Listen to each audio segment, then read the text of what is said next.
Hello and welcome to another video and podcast from fantasyfootballscout.co.uk. Today we are looking at the best captaincy candidates for game week 24. It's a double game week. My name is Joe and joining me is David. David, welcome. How are you? I've been better, Joe. It was another disaster week where my captaincy went wrong. I still think in hindsight it was the right one. You know, Vardy scores that penalty, then it's 12 points. Obviously, he's missed it, 0 points. So it's annoying to make what I feel was probably the right choice. And I know I wasn't the only one, and it still punished me. I think it was. We spoke in the last captaincy video. It was basically KDB and Vardy were in our thoughts, and both of us were thinking, and then as it transpired, both of us went for Vardy in the end because we just thought Burnley were there, and if you're going to get a haul, and it could have been so different. Scored that penalty, who knows what would have happened? Bonus points, yeah. But I think we were both right on KDB, but. Yeah, I wish I'd gone for KDB now. I'd dream of getting a 4-point captaincy return after that. Anyway, let's move on. We've got a double game week, so hopefully we're looking for more points. Got to focus on Liverpool here. Top of the table, world champions, league champions in waiting. 2 matches in game week 24, away to Wolves and West Ham. Best bet for the armband, surely. But which one? Which Liverpool asset? What are your thoughts? Naturally, Liverpool is going to be where we're going to turn to. I mean, we've already put the captain poll up, it's just all Liverpool at the top end. So far, about 3 hours in, Salah's top of the poll at the moment with 44%, Mane with 24%, Alexander-Arnold with 16%, Firmino with 4%, and then everybody else is just on ones and twos, basically.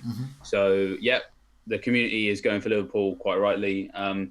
It's kind of hard not to with the fixtures that they've got. In terms of picking the right one, that, as you say, is the tricky thing. Now, personally, I think probably objectively the best one to go for is probably Salah, because I'll go into some of the numbers in just a sec. Okay.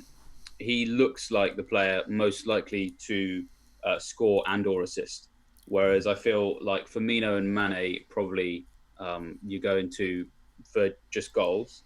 Alexander-Arnold you're going to for just assists and possibly a clean sheet, because I think they could get one against West Ham, but I'd be surprised if they got one away at Wolves.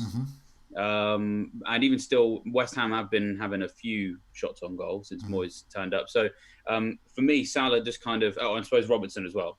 I'm looking for assists rather than so I just think Salah has the best chance of kind of everything, if that makes sense. He's the one with the best chance of multiple avenues for points across the 2 games, which is why I think he's probably the best one on paper. And I'll just explain some numbers as to why. Between comparing those, I've basically just kind of run my captaincy comparison through just Liverpool players this week, rather than compare everybody. Out of these 5 players, Firmino, Mane, Salah, Alexander-Arnold, Robertson. In terms of shots in the box, Salah is third with 11. He's behind Mane and Firmino, but he's joint top for big chances and he's joint top for shots on target. And is that for the whole season or? Oh, sorry, last 4 matches. I should say. Yeah, last 4 matches. As I usually always go to the last 4 matches, I should have mentioned them. Apologies. 4 big chances, 6 shots on target. He's basically top for both of those amongst those Liverpool players. Level actually with Mane for the big chances and the shots on target, but considerably more creativity than Mane. So he's created 12 chances in the last 4. Mane's created just 4, and he's created 3 big chances in the last 4, and Mane hasn't fashioned any. So while Mane is still someone who can get assists, all the numbers are saying that Salah's more likely to get one than Mane is, and he's basically just as likely to score. So between those two, if we're looking for double-digit hauls, then for me, it's got to be Salah. Whether or not I go for that is another story, because I think a lot of what people will look at for this week is they'll be thinking about the triple captainship, they'll be thinking about the effective ownership of some of these players. And Salah is the clear favourite, but that doesn't necessarily mean that you shouldn't go for one of the others, because if they're being captained by fewer people and you need to make ground up, maybe there's an option there. I don't know what you think on that. Well, basically the options are okay, which 3 do you get in? But once you've decided that, which one's your captain? So the options are obviously Salah, Mane, Firmino, Alexander-Arnold and Robertson. And I think there's a case for all of them. And that's the annoying thing. For me personally, I prefer an attacker, so I'm not going to captain a defender. But there are good evidence to do so. So one of our colleagues at Fantasy Football Scout, Lego Manny, has kindly put in, if I can find the table here, that's shots in the on target table, but here we go. Yeah, there we go. There's this wonderful picture there, but it looks confusing. Lots of colours there. And what he's done is something I like to do around double game weeks. I'm really keen on this, and that is to imagine all the other games were double game weeks. So you pair up things. So you pair them up in terms of adjacent fixtures, so game weeks 9 and 10, for example, or as he's done, he's homed it down to away only. So he's looked at an away match. Say it's I think he's got one in game week 7 and then game week 9, for example. So he's paired them up and imagined that they are double game weeks, and then he's looked to see who gets the highest scores there. And we can see that in terms of pure points, which is what we want, especially if we're considering that triple captaincy, in fact a defender looks the best bet. And as we've seen with double game weeks before in the past, Laporte with Man City last season, for example, Esso Okotu for Tottenham one year, I remember. But basically Robertson is a sea of green there. Lots and lots of double-digit scores over 2 matches. So you're looking at say like 13 to possibly 17 across that. So if you're triple captaining that, happy days. Alexander Arnold's going to get some potential for mega scores if he's getting those assists, the high number of them, and he's also getting those clean sheets as well. We can see, I mean, one of these double games is like 30 he was getting there. So imagine that, you're getting a absolutely phenomenal return there if you can nail that one. But it's just the frequency that I liked. With Salah and Mane, I think Salah has got better recently, but there are some blanks there. So you could be looking at 2, 4 point, 6, 8 point return, something like that. Not so good. Mane has got a few more, but not so much recently. So I think Salah's picked up. So he's got that, as we can see here, he's got this kind of 13 score. He's got a 16 score. Firmino, I know some of you've been eyeing up as well. Firmino has been getting those double-digit scores, but he's also got some blanks as well in there. Mm. So you could get lucky. You could get a 20-point return with Firmino, or 21. Ooh, happy days. But then you could also get the 4-point one, which is not what you want, really. But I just thought I'd put it out there because it shows that no matter how much we think that Salah and Mane might be the ones, or Firmino, in fact, it could be Robertson or Alexander Arnold. It's your safest bet for getting pure points. I don't want. I mean, it's a mentality thing, captaining a defender. But are you? The stats say it's probably the wisest thing. But well, I mean, I guess it just depends which stat you look at, I suppose, because obviously they've got some decent points in those particular matches. But I don't know. I just have my slight concerns about clean sheet in these next two because Wolves in the last 4 matches have done quite well, better than we expected them to, frustratingly, especially in the last match. And then West Ham, they're kind of mid-table, upper mid-table for shots in the box and big chances that they've created in that period. Allaire had 9 shots in the box, which I think is a joint 4th best in the league. So it's only got to take 1 goal in each match that they concede, which isn't out of the question, to then knock off a fair amount of the points potential for those players. So not only do you lose clean sheet points from that for players like Robertson and Alexander Arnold, sometimes with that comes them losing bonus as well. So I think it could be all it's got to take is just 1 West Ham goal, 1 Wolves goal to remove what is effectively an attacking return equivalent from a Mane and a Salah. Whereas it obviously doesn't affect them in the same way, which, I mean, I think we all know that. I mean, that's always the caveat of captaining a defender. I just think considering it's away from home, I think you've got to suggest that clean sheets are less likely than if it was at Anfield. And then, I mean, so looking at it in an away sense is important too, because you mentioned Firmino there as well. If we're talking about things not like goals conceded not affecting them, Firmino, it doesn't damage him at all because he's a centre forward. And in terms of recent form from the underlying statistics, like I said, you could either look at points over an extended period or underlying statistics over a recent period. they might tell different stories. And which one you want to go with is up to you, I suppose. It kind of depends on how you operate as a manager. I largely lean towards last four. That's just my personal preference. And in that period, Firmino, as we did an article last week, which actually is still in date because Liverpool played at Anfield in game week 23. So make sure you go and have a read of it. It's still technically, something you can use as accurate data. The last 4 away matches, top for shots in the box is Firmino. So he's had more than Mane and Salah. They've both had 11 each. He's had 6 big chances. Mane had 4 and Salah had 2. So he's had triple the number of big chances that Salah's had in the last 4 away, which I think is, quite significant. And then 7 shots on target as well. That's the most of those 3. 6 for Mane, 5 for Salah. And then the goal threat for the defenders is really quite low. So Alexander-Arnold, 5 shots in the box. It's not bad, but it's still less than half of Salah. And Firmino's is nearly triple his. And then Robertson's not shot in the box at all, last 4 away. So therefore, no shots on target for him and just 2 for Alexander-Arnold. Creativity, maybe there's slightly more. Those 2 defenders have both created more big chances in the last 4 than Firmino. But Firmino, Mane and Salah have all created 8 chances each. Not big, admittedly, but they all have the same assist potential as each other. And the frequency is largely better than the defenders as well. So I suppose that's a long-winded way of saying that I feel like the ceiling is higher for some of these attacking players. Even though we've had some big scores from the defenders, they're shooting a lot more. And in these particular matches, they're not. Neither of these matches would be ones that I would be really confident of a clean sheet. So I mean, that's why I'm considering Firmino, is that in those away matches recently, he's come really good.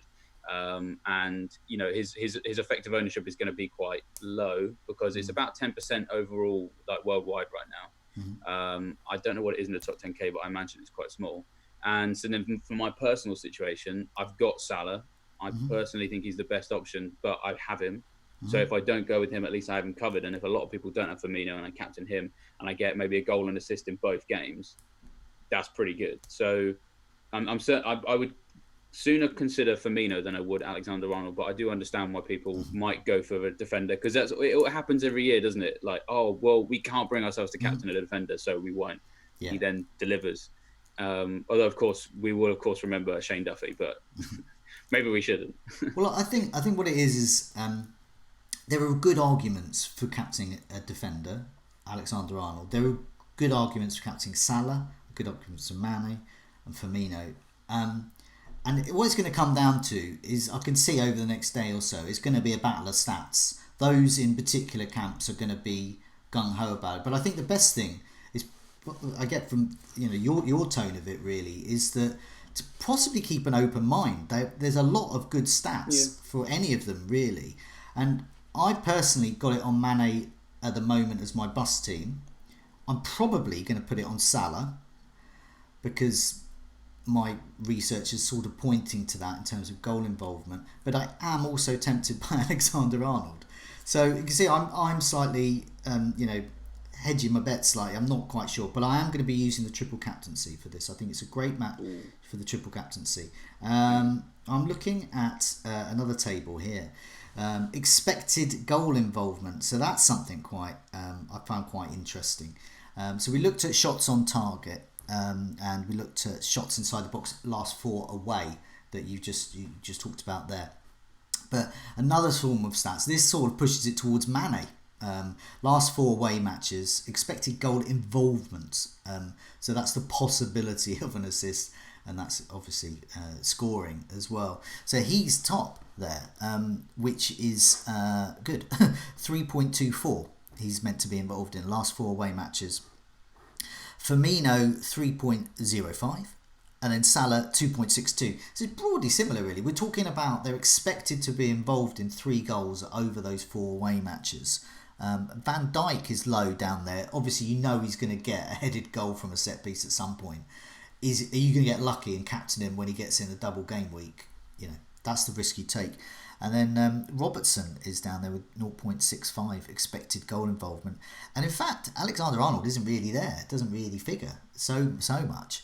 Because in terms of expected goal involvement, you're looking at those chances created really rather than the shots on target and the shots inside the box. Although the shots inside the box is 5, as you mentioned, last 4 away matches, but shots on target only 2. So you can see, and being a defender, the quality of his shots are not going to be as good as the quality of, say, although some people might argue with Salah at the moment, his shooting, but Salah and Mane. Watching that Manchester United game, there's more stats. People are just going to go mental on stats, so we're going to just here's some more. Okay, so in the match against Manchester United, Mane 4 shots, all inside the box, but just 1 on target. Salah, this is really hard. 4 again, 4 shots, all inside the box again. Guess what? 1 on target. So there's nothing really to separate them. Really annoying. Firmino there, just below with 3 shots. I mean, you're talking like 1 shot difference, but none on target. You know, you're still talking like the difference is 1. So it's not much. Even that didn't show. But what that did show is that captain. I don't think you're going to be. I don't think it's a wrong move to captain any one of those. Any one of the players that we mentioned. It could be. It's going to be personal preference. It's going to be which, if there is a particular stat you favour, expected goal involvement, shots in the box, whatever. But I just don't think you can go wrong. Triple captaincy though, I'm gung ho on that. I'm moving in. I've got the little white C already on my team. But what about you? Triple captaincy or not? Yeah, I've certainly been thinking about it. I just wanted to touch on, you just mentioned the United game there with Firmino and his 3 shots. Yeah. One thing that slightly affects stats a little bit this season, which is a bit annoying for us, is VAR. Because actually, if you think about it, really, Firmino had 4 shots and 1 on target. Because, of course, it ended up in the back of the net. It was considerably after the foul on De Gea. So I can't. So in my head, I'm in pencil putting an extra shot on for him because it wasn't something that, it was a passage of play that was debatable in terms of like, would it have happened? Was there not a foul? So I'm happy to just put that one back on there. So you're absolutely right. When there is just like 1 or 2 shots in it in some of these matches, you can't really read too much into it. As for the triple captaincy, I wasn't originally going to play it. I was thinking I was going to hold it, but I'm increasingly coming around to it for sort of 2 reasons. The first one is that Game Week 23 went so bad that I'm looking for ways to get back to where I feel like I should be. So, I had a really great Game Week 22. 75 points, went up 200k, and I went down 200k in Game Week 23, and all that hard work of Game Week 22 was just completely lost. And with however many game weeks got left, to still be in that sort of position around 700k is just unbearable. So I'm looking for I need a big route out. So a double game week with Liverpool and triple captain on the line, it feels like a good opportunity for that. But at the same time, it's kind of like I said, I had 2 reasons. One of which is an offensive one. I want to try and climb up the rankings. The other one is a protective one, because it's getting to the point where the triple captaincy is being talked about by so many people that would I be at a disadvantage if I were to not play it and then hold on for a later game week, which I don't know when it's going to be. So, as I said, we've had our polls on the site this morning. And so far, of those who voted, 64% of people on site this morning have said they are going to play the triple captainship in double game week 24, which is a huge number of people. 29% said they were going to save it for a later date, and just 6%, who I'm assuming includes Az, have said they've already used it, so are unable to. So that is quite a large number of people using it, and I imagine it's probably going to be split across Salah and Mane. And Mane I don't own. I didn't really have a route to get him in, but obviously I've got Salah.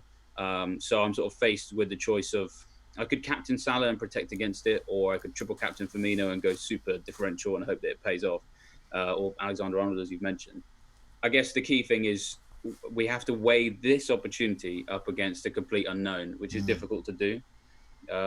There's no 2 ways about it. This is appealing as a fixture because West Ham especially, still after Moyes has turned up, conceded the second most number of big chances in matches against who was it, Bournemouth, Sheffield United and Everton. So to be in that region of the table against some relatively favourable fixtures means that Liverpool's surely going to destroy them. Wolves, I'm less certain there's going to be a thrashing because they've actually conceded the fewest number of big chances over the last 4 matches. But it just depends how you look at the double game week. I mean, some people say it's an opportunity to get, double figure hauls in both games. But I do think that's kind of like, unicorn country. Like, it doesn't happen all the time. What it kind of probably is an increased possibility that you will get a decent haul versus one match. So, so then I think, is this actually just like a West Ham game plus 2 points against a stiff Wolves defence? That could happen. But as I said, comparing this against the unknown of what are the other opportunities right now, how do we do that? Because we're so early in the season in terms of the FA Cup and even the League Cup, because we've still got a second leg semi-final to go. There's a possibility that we might end up with a blank and a double in the same week, possibly with the League Cup. I'm not sure, but we need more FA Cup matches, really. And annoyingly, the next round of the FA Cup is in the middle of this next one. It's just days after the deadline, and that would give us a better idea of who's got a blank later on, and then therefore who might have a corresponding double. But of course, then the problem is you don't know where they're all going to fall. And we all fell into the trap last season of a lot of people went for that Man City one, didn't they, in January? And it largely only paid off if you went for Aguero or Laporte. But then we just kept on waiting, kept on waiting. And in the end, the doubles weren't really that appealing when they arrived. And we all sort of largely went for a triple captaincy, Liverpool at home against Watford in a single game, which again paid off. We pretty much all got double figure hauls, whether we went for Salah or Mane. But in the end, the triple captaincy felt a bit of an anticlimax. It burned a hole in our pocket for too long. It did. And so I think similar will happen again. It could do. So maybe, I think I'm probably going to go for it. You have to ask me on Tuesday night what I've actually gone for, because there's a lot of decisions to make. But maybe the way of looking at it is we can't compare it against anything else. And, Liverpool getting another double game week could happen, but are they going to be playing West Ham? No. So there's that. They could end up with a double game week against, I don't know, two teams that are really hard to. It's not a nice double. We do need to start thinking about wider chip strategy as well, because there is a possibility that the next double game week may not be until much later in the season. In which case you would ideally want to get. If it's a big double game week, ideally you want the bench boost there. Whilst I've had mixed success with the triple captaincy over the years, I've always done well out of I think everyone usually does well out of the bench boost if they're using a double game week, because all they have to do is turn up and you're looking at like 16 points or so. So I quite like that. Obviously the wild card possibly is going to be perfect to set yourself up for that. Meanwhile, where does the triple captaincy go? Yeah, probably a good single game week one. If Liverpool have won the league by game week 33, I'm not confident about anyone from Liverpool as a triple captaincy beyond that. Last season, annoyingly, I was hospitalised during the triple captaincy when I wanted to use it, and I couldn't use it. Annoyingly, because I physically couldn't see my screen, which is really annoying. So you also have to wonder about these things, about real life getting in the way. Will I, I'm not saying something like that's going to happen to anyone, but you might, I don't know, there might be a wedding, there might be whatever going on, and you just might not have the chance to do that down the line. But I think I'm free. I'm upright. I'm not in hospital. This is a good time. This is a good time to use a triple captaincy, as far as I'm concerned. So that's why. To be alive. That's why. Yeah, great time to be alive. So that's why I'm going to do it at the moment as well, because I have no idea what's going to happen towards the end of the season. You do make a good point about Liverpool's title hopes, though, because I think once we get to the stage where they might have wrapped the league up and they're looking at other competitions if they want to try and go for a double or a treble. If it's not outside of the realms of possibility, then it's for a double game week triple captaincy, you need to be fairly confident they're going to play both games. Mark Lawrenson for Liverpool made that same point, because he's got experience of winning the championship, winning the league with Liverpool, and he's winning it early. And he said no, they barely won anything since. And hinting that alcohol was involved. I mean, I'm sure that's not the case for certain Liverpool players. These days it's the Champions League rather than alcohol. But and I think the other thing is Man City as well. So while later on Liverpool could be who you'd look to, but who's going to play both games? Man City may be gunning for something. I don't know. Maybe they're not. I mean, I suppose with Man City, if we're going to look at their options later in the campaign, either the title race is done and they've already nailed top four, because it's Man City, of course they're going to nail top four. So then rotation there may be in light of Champions League. But there's rotation anyway. So it's like, if you've got a game on a Saturday and a Tuesday and a double game week for Man City, are you really that confident that Aguero is going to play both, or Sterling's going to play both, or De Bruyne is going to play both? The handy thing we have about this double game week is not only is it at a time of the season where Liverpool are gunning for things? There's 6 days between the games. I would be very surprised if we had a double game week later in the campaign where we had that gap between the games that were doubles for a big team. So in terms of that security of starts, I think this is going to be the best we're going to get. And maybe that's what we need in this modern age of like players get rotated a lot more than they used to, and because there's more competitions for playing. As annoying as it was when Salah removed his shirt and with it removing our bonus points and our extra point, it was actually it was good to see because he was well up for it. He cares. He was really excited for that goal. Could he be benched? Could he be subbed? He didn't look like. I wouldn't want to bench him. He looked pretty scary. He looked fully up for it. I like to see that. Mane and Firmino subbed with about 10 minutes to go. So that tells you that they're going to probably play the next one. So definitely. Before we move on to any other options, whereas we scrape the barrel, I just wanted to mention unexpected goal involvement. So Alexander-Arnold fans will probably be shouting at the screen saying, "Hey Joe, you failed to mention last 4 away matches that Alexander-Arnold's expected goal involvement is in fact 1.81." So it's okay for a defender there. I didn't mention that earlier. It's from that mega haul at Leicester, I'm assuming. Yeah, I think that is really. So that's why I sort of I wasn't fully into that. I still think that the expected goal involvement of likes of Mane, Firmino and Salah is more. Okay, it's Liverpool. Big questions. Who? Triple captaincy. For me, attacker. But, let's move on to barrel scraping time. West Ham have got a double game week, so someone might think, well, look, I'm going to... Well, I remember when Stoke played Man City. Oh, of course, yeah. And the highest... Peters and Grant. Exactly, and who were the highest scorers that week? 30 points out of 2 players. It was Peters and Grant, and it sounds like a folk duo from the 60s, but Peters and Grant were the ones there, and it wasn't the big hitters at Man City, so you never know. So if you're that way inclined... I guess with West Ham, I looked at last 4 matches, expected goal involvement again. Haller would probably be your one. If you think they're going to nick a goal, chances are it'll be him. Antonio, if he's fit, I guess in our team news video tomorrow, Neil will helpfully reveal some more about that. Antonio could be a good shout. Noble there could get a penalty. So, he's a possibility. I quite like the likes... I don't know. If you're looking for a defender, I think Cresswell could be the one if you think they're going to nick a goal. Snodgrass as well is a great option at 5.2. But we talked a lot about Liverpool. This is barrel scraping time. But if you're that way inclined, you're really got your heart set on a West Ham player, then go for them. Anyone else? Is it worth a single game week captain this week? Well, I'll come on to them in just a sec. I'll just mention that we have an article coming out today on West Ham. Oh, good. Just kind of assessing in slightly more detail what you just mentioned there.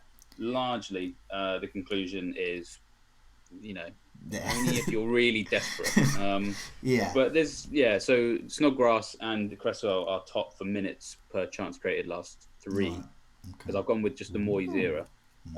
7 chances created for Cresswell. Of course, you have to think to yourself, they're playing Leicester and Liverpool, so how many negatives is Cresswell going to get on top of his assists, which could be negated if they concede lots of goals? Because for me, the bottom line is a goalkeeper situation. I'm still not really sure what's going on there. Fabianski may or may not be fit. It's the Leicester game, though, isn't it? That's the... Yeah. That could be the one for them. And Liverpool's like... Ooh. Yeah, but I think the problem is that Fabianski's ruled out for we think probably for the first one. But then what if he's fit for the second one, which is like a week later? So then actually you couldn't even say the goalkeeper's going to play twice. So because I know some people like to go for a goalkeeper for double game weeks, but I don't know if you can be really that confident of which goal. I don't think either West Ham goalkeeper will play both games. So that's it for me on them. In terms of the single, until the game against Burnley, I probably would have said Vardy was probably a best bet for a single game weeker, just because he is playing West Ham and they do concede so many chances, often big chances. But yeah, I mean, I saw a stat before he took his penalty. He'd not had a shot in the Premier League since Boxing Day, or shot in the box, I should say. Which is just ridiculous.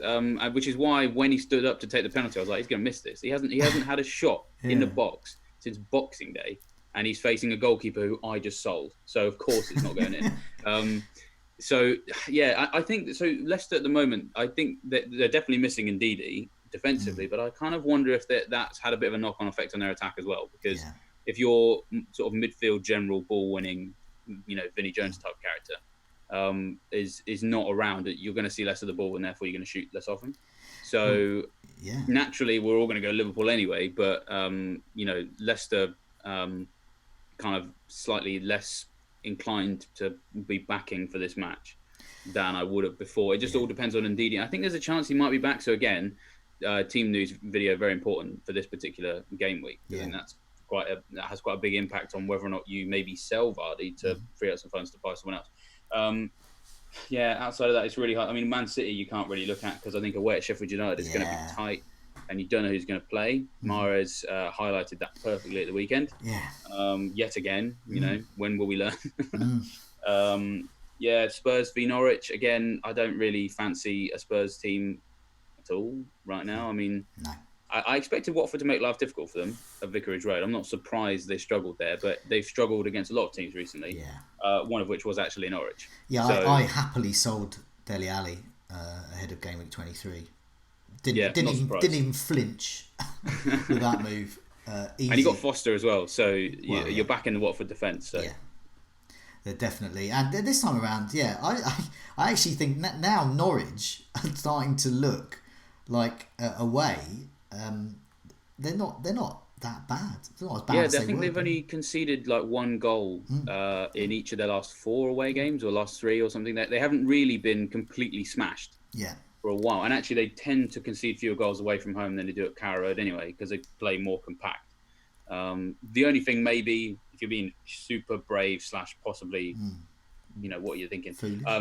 Norwich are without Ben Godfrey, who obviously got sent off against Bournemouth. I think that's a 3-match ban for violent conduct. So I think that would mean I don't know. Zimmerman I think is still around, but they're very short of options at centre back. So maybe that's anyone holding on for a Spurs asset, that's your hope. The only other option I would have said was Rashford, but we know he's out long term. Long term. Rashford against Burnley. Burnley annoyingly decided to become better last week, so I possibly wouldn't have said that now. And also, obviously not available, but Martial. I'm just not interested in Manchester United, full stop, while Rashford's not there at the moment. Losing Rashford is a big impact on them. Big definitely. impact. And they just don't... they could get a goal. They can't compare Liverpool, but which one? Attacker, I say. I'm going to say Salah. I'm going to go for it. Who would you say now? Yeah, I'd say Salah is the best option. Firmino, I may still go for as a tactical different choice. I think the bottom line really is like what you said earlier, Joe, is I think that the 5 players that we've mostly considered, Salah, Mane, Firmino, Robertson, Alexander-Arnold, I would be not shocked if all 5 of them got double-figure hauls of varying kind of amounts, 11s, 19s, 20s, something like that. And if that happens, then actually maybe it was much ado about nothing, because if they all do well, maybe it doesn't matter who you go with. And I think all 5 of them have a chance of at least getting to a double-figure haul. So I think some people are a bit concerned about what to do. I think, maybe we can sort of be not too concerned and just think, well, let's just go with who you think is the best option, but don't worry too much about the others, because I think they're all going to do well. Before we go, I just wanted to mention, go on to Fantasy Football Scout, have a look. There's on the homepage there, details about being a member. There's membership areas. It's great to have a look at. We pulled all the stats we've been pulling out, all from there. You get monthly membership. You can also get reduced rest of the season membership at the moment. Also want to say we are recording, we're streaming live with the Scoutcast tonight. The guests are Late Riser, who those who follow the videos will know that he was on the Meet the Manager a couple of weeks ago, talking about why he was going to do something like get Aguero in and captain him while no one else would. He's in the top 1,000 now. And he's now in the top 1,000 as a result. So not bad. And we've got Az as well, who got a green arrow, so let's not forget his achievements. Let's not forget Az. He's nearing the top 100k, and he's got a green arrow, so advice not to be missed. Also, it's a bit hard for me and Az, poor lads that we are up against Late Riser, but nevertheless, it's good. we'll be listening to him as well. But yeah, tune in 8 o'clock tonight. So listen out for that. Lots more videos during the week as well. But for now, David, thanks so much for joining me. Cheers, and good luck to you for your captaincy.